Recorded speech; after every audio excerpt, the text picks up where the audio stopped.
नमस्कार, आपले सर्वांचे स्वागत आहे। सरकारी कर्मचाऱ्यांसाठी अत्यंत महत्त्वाची बातमी।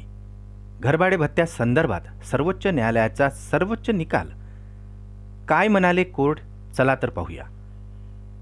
त्यापूर्वी चॅनलला नवीन असाल तर सबस्क्राइब करायला विसरू नका आणि नवनवीन अपडेट मिळविण्यासाठी बेल आयकॉनला प्रेस करायलाही विसरू नका। ही अत्यंत महत्त्वाची आणि कामाची बातमी आपल्या सहकारी मित्रांना शेअर करून व्हिडिओ आवडल्यास लाईक करायलाही विसरू नका।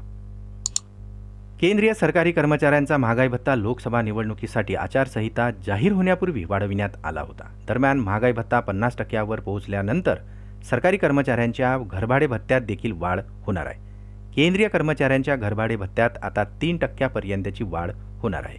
आता यानुसार एक्स, वाय आणि झेड कॅटेगरीमधील कर्मचाऱ्यांना अनुक्रमे 30%, 20% आणि 10% असा लाभ दिला जाणार आहे। मात्र अशातच सरकारी कर्मचाऱ्यांच्या घरभाडे भत्त्यासंदर्भात सर्वोच्च न्यायालयाकडून एक अतिशय महत्त्वाची अपडेट समोर येत आहे। माननीय न्यायालयाने एचआरए संदर्भात एक महत्त्वाचा निकाल दिलेला आहे। सर्वोच्च न्यायालयात एचआरए रोखल्यासंदर्भात एका कर्मचाऱ्याने याचिका दाखल केली होती। याचिकाकर्ता कर्मचारी हा त्याच्या सेवानिवृत्त सरकारी कर्मचारी असणाऱ्या वडिलांच्या घरात राहत होता, शासकीय निवासस्थानी वास्तव्य करत होते।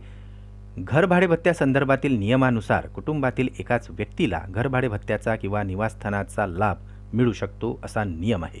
यामुळे आता सदर याचिकाकर्ता कर्मचाऱ्यांची याचिका न्यायालयाने फेटाळून लावली असून सदर कर्मचाऱ्यांकडून घरभाडे भत्ता म्हणून अदा झालेली 3,90,000 रुपयाची रक्कमही वसूल करण्याचे आदेश मात्र कोर्टाकडून देण्यात आलेले आहे। एकंदरीतच शासकीय सेवेत कार्यरत असलेल्या कुटुंबातील एकापेक्षा अधिक व्यक्तीला घरभाडे भत्त्याचा लाभ दिला जाऊ शकत नाही, हे मात्र आता कोर्टाने स्पष्ट केलेले आहे।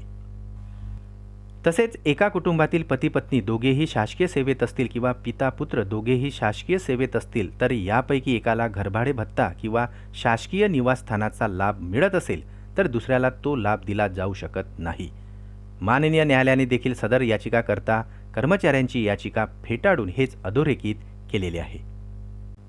पुन्हा भेटू आमच्या YouTube चॅनलमध्ये नवीन अपडेट्ससह। तोपर्यंत नमस्कार।